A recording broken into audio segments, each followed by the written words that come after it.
Hey, what's going on, folks? It's Mike here, and welcome to my Deep Programming Language series. In today's lesson, we're going to continue our discussion about generic programming. I'm going to show you how to generate a struct template. That is, templating a struct, and you can use the same technique for classes once we learn about classes in the series, so stay tuned for that later on. But anyways, with that said, let's go ahead and dive into the series here.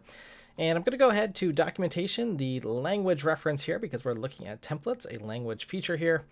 And we're going to go ahead and scroll down here a little bit and look for some of the different use cases of structs here. So I'm just going to do a control F for structs. We're actually going to open up the structs and unions page as well here in a moment here.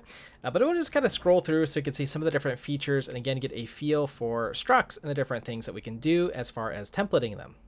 So if you watched a previous video on templates and value parameters, we can do this for structs as well. So we're going to find out that with structs, very similar to how functions work, it's just as simple as putting in a template parameter list here with either values or a type to later be filled in by the struct here. So all the same rules effectively apply that we learned about previously, things like inferring the type from the argument list and so on will apply here. So anyways, that is one use case here. I'm going to go ahead and scroll through here.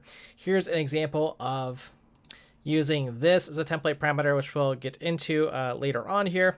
Let's see what else we got here as far as structs go and templates here. I'm going to go ahead and just kind of keep scrolling through here. We've got some neat things here that are going to be useful at compile time. So again, just giving us a little bit of a preview here, and then I'll jump into some code in a moment here, where we've got things like tuple of, and we're going to find out this alias seq here, or alias sequence here. That's going to be quite useful here. So hang on to that idea. I just wanted to kind of scroll through this and give us a few different ideas here of structs and how to use these. So again, these are going to fall under the aggregate type templates here.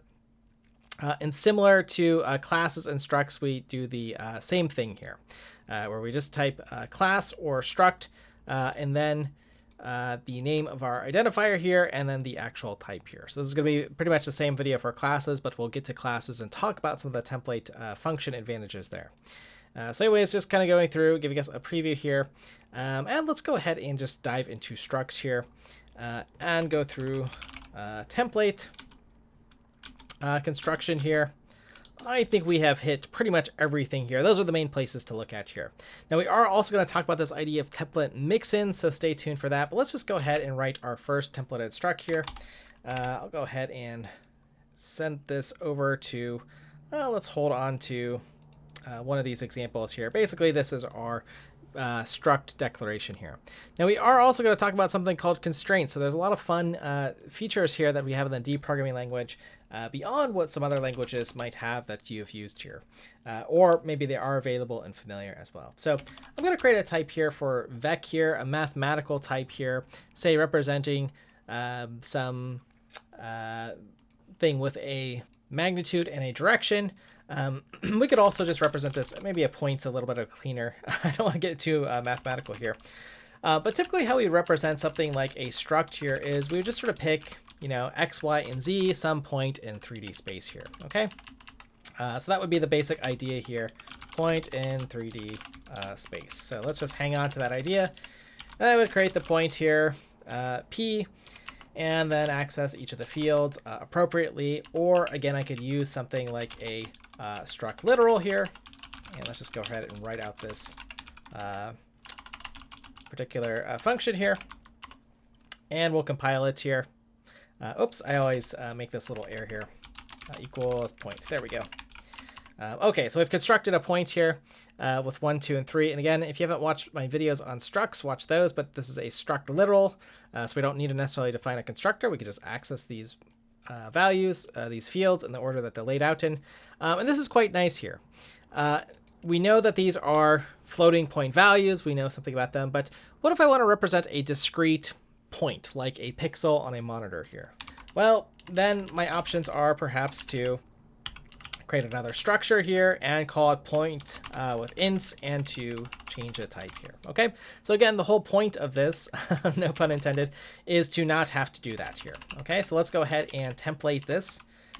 So let's go ahead and comment out this struct here, point in space, non-template version. And all we're going to do here is add a template parameter t for our type, and I'm just going to pop that in here. Okay, just put in T, which will do the textual replacement for the data type.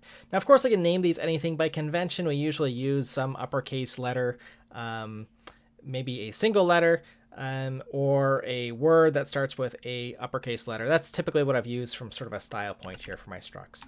So anyways, let's go ahead and make sure we save that code. We'll go ahead and run it here. And let's see what we get here. It says, okay, template struct is used as a type without instantiation. To instantiate it, use point, exclamation, and then the arguments here. Okay, so I have to tell the type here if I'm doing the instantiation. Let's see if D is smart enough to do some sort of, if I just use auto here. Well, let's see, it says error struct main point is not callable using arguments, int without specifying the template parameter here. Okay, so we got to be a little bit more specific here. And we're going to say that it's a type of int here, and there we go here. So that is working. So anyways, I think there are some inference capabilities here, but again, this is a way that we could just, with auto, set up one point here. I could also do this as well here, again, just to show it in two different ways. In fact, let's just keep that here. I'm just going to use auto here, and that'll do the trick here. Okay, but we can infer the type here just fine. And now we have points of different types here. And similar to what we did in the last video here, it might be that we have points, for instance, that are so frequently used that we want to use a different version that we can create an alias, for instance, called point F or something, and that'll just be the point for float here. And then I could do point F here for the type name, or I could still use auto. Auto still works here. Point 2 equals a point F, and let's use 1.1, 2.2, 3.3, and I'm going to put the little F's after so that we know these are explicitly points here. And that'll actually also do the trick here. So we can use alias for common types here.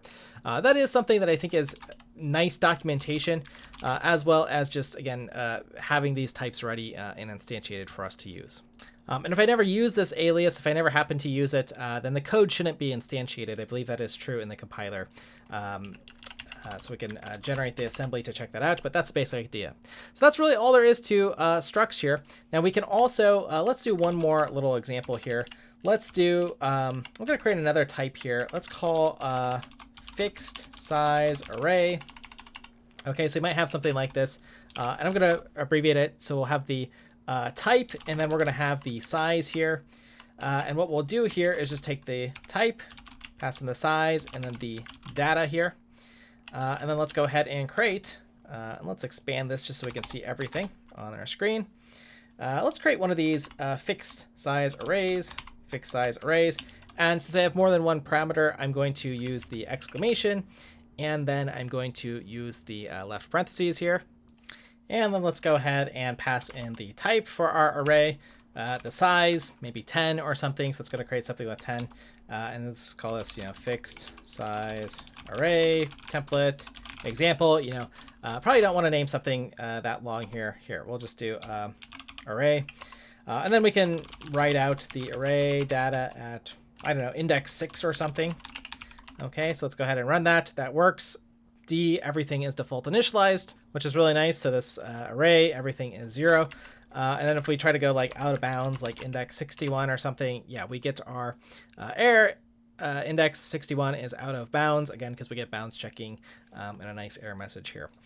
So anyways, that's the idea here. And again, we could use an alias here for different types or whatever, and have no problem.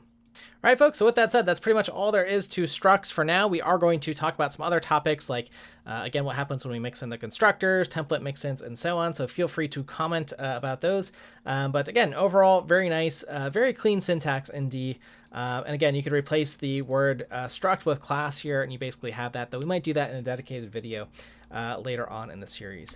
So anyways, as always, you can find out these lessons at my site, course.m.io. Scroll down to the D lessons here if you want to track your progress. I've found that could be helpful in a distraction-free environment.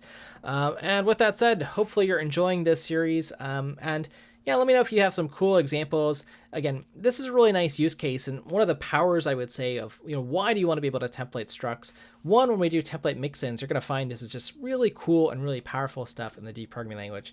But secondly, I've found, especially when building data structures, this is one area where templates kind of shine, being able to not have to rewrite that code and have a type or some container data structure, for instance, that you can use with any sort of type that you produce. Again, that's just a really nice thing with the D language. So as well as the sort of a nice purpose of generic programming and templates specifically.